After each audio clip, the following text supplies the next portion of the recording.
Thank you, Mayor Reggie Schul, for your inspiring story. And we are running late, but last but not least, I want to present my good friend, Thorvaldur Lúdvík Sigurjónsson, who is the director of Eyjafjordur Business Development Agency. Please, Thorvaldur.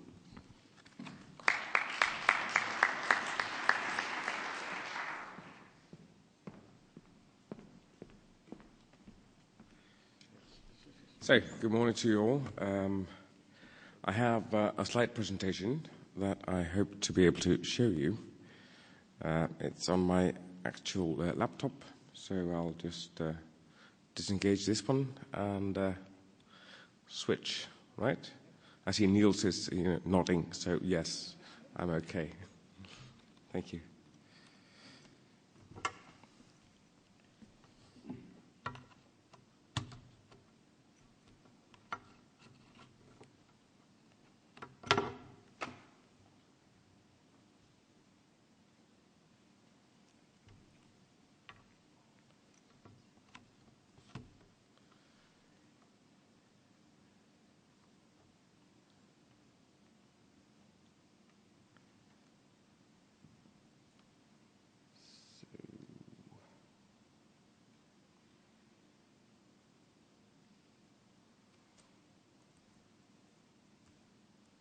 So, sorry about the technological problems that may occur at the very beginning.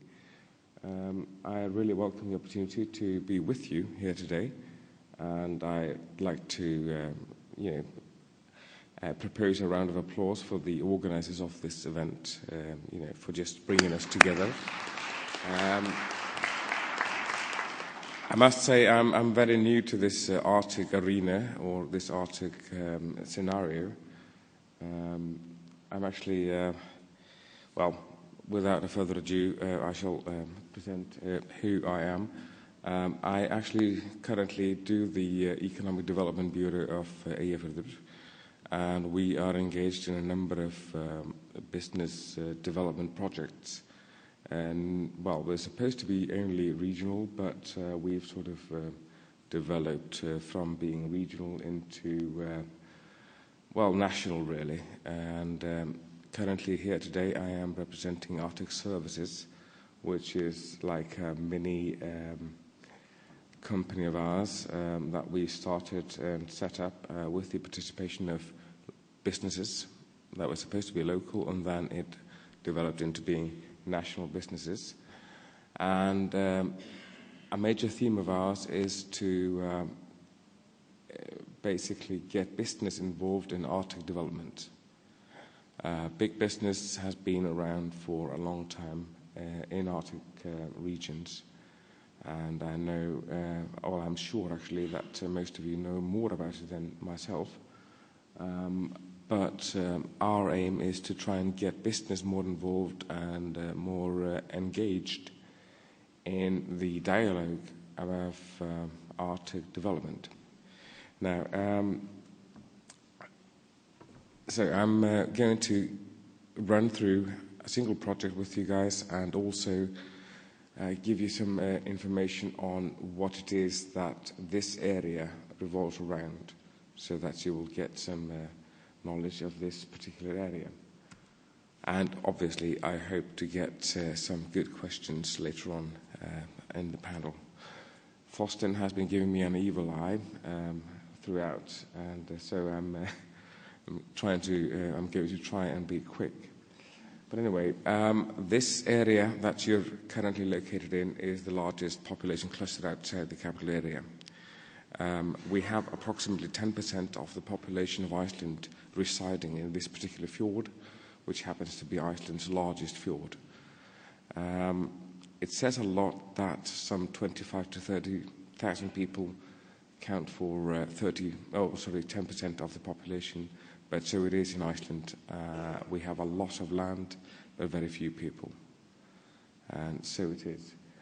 Now, these are the bearings, approximately. We are pretty much halfway between Nuuk and Copenhagen, if you like.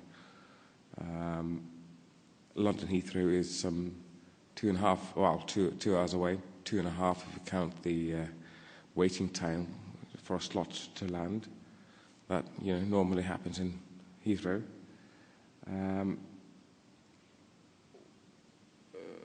We do facilitate ambulance flights from here to Greenland, and getting on the next map for you to get a grip of the geographical situation. We're some 500 kilometers away from the largest population cluster in eastern Greenland, so Scoresbytund. The home of mediflights or ambulance flights in Greenland is actually in this town here, and it is also the home of mediflights in Iceland. And so I hope this little picture, obviously everybody skews the Arctic to their own, I wouldn't say advantage, but to their own sort of own point of view. And you can see we're 1,000 kilometers away from the Kanamas region, and the Dreki area is some 500 kilometers away. Now, Arctic Services got established a year ago, just under a year ago, as a company consortium. We invited businesses to attend an open meeting where we introduced the likely occurrences or likely developments in the Arctic. And well, the short story is we had a sellout at the major event. We had to bring more chairs, and we had to do more soup for the businesses interested in Arctic developments. And that is why we are here, and we are representing the major businesses in Iceland. We have some 55 participating companies, a lot of governmental institutions, and we are board members now of the Arctic Chamber of Commerce and Greenland Chamber of Commerce, Greenland Icelandic Chamber of Commerce. And in this short period of time, we have pretty much, I would like to maintain, manifested the huge interest that business has in Arctic development. And we are trying to represent their interests in all of the Arctic developments that is taking place. Now, this is just a very small example of the major companies involved. For those of you, well, I gather, I mean, most of you are English or foreign to Icelandic companies, but these companies' logos are mostly the major companies in Iceland. Now, the rationale for all of this is obviously the oil, gas and minerals happening. The east coast of Greenland being largely or sparsely populated, Akureyri is pretty much the nearest population cluster to service any kind of activities in Greenland. And that is pretty much what we're on about. What really struck me was the fact that I met a few Scots, well, 3 Scots to be precise, a year ago. And I asked them what they were doing. They told me they were actually servicing or taking care of Cairn Energy drilling project or campaign in the west coast of Greenland.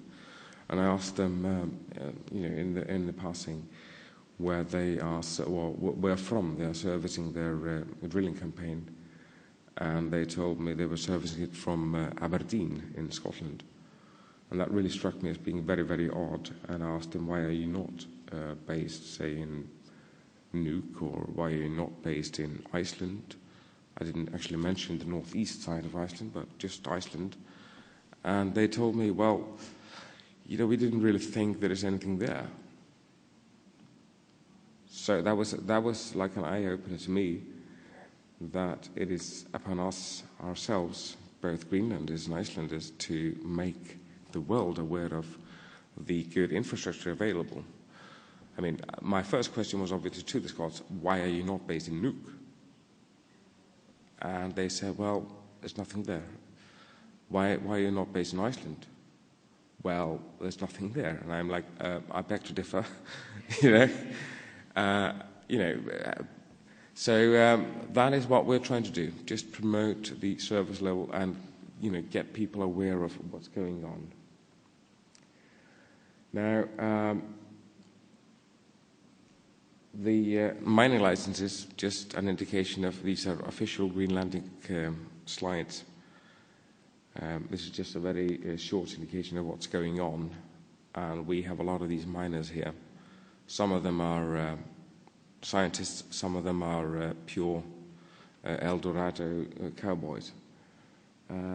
We see a lot of them, they're all welcome, but this slide tells us a lot about the interest, or the increased importance of the Arctic and the increased interest in the Arctic. These projects here, I heard Reggie talk about the zinc and lead mine that is being operated in his borough up in Alaska. The zinc and lead project up in Sitronifjord is something that we've actually been involved with as a community. And we also have been in talks with the ISWA project managers, the London mining guys that are hoping to start the iron ore mine off of Nuuk in ISWA. Now, the issues that we are mostly concerned about, and we really strive to raise awareness about, is Arctic search and rescue. That is something that we feel is a huge lack of. In this small town that you're currently in today, we got some 100,000 or 120,000 tourists today, this summer, on cruise ships. And the thought of a giant Titanic accident happening to the north of us is a real threat. So what we hope to do is to raise awareness of actually getting people involved in the common search and rescue efforts and the organization that needs to be done. We are very concerned about responsible business development, because we have a lot of interest, being a nation of hunters, fishers, and so on. And not least, it is a question of future wealth, because this is the wealth that we can have. Now, I was going to show you a video, which is here, but I guess Thorsten will not allow it for now, or no, I guess not. So I hope to see you guys later on in the coffee break, and perhaps later on today. And I thank you very much for a very good panel. Thank you.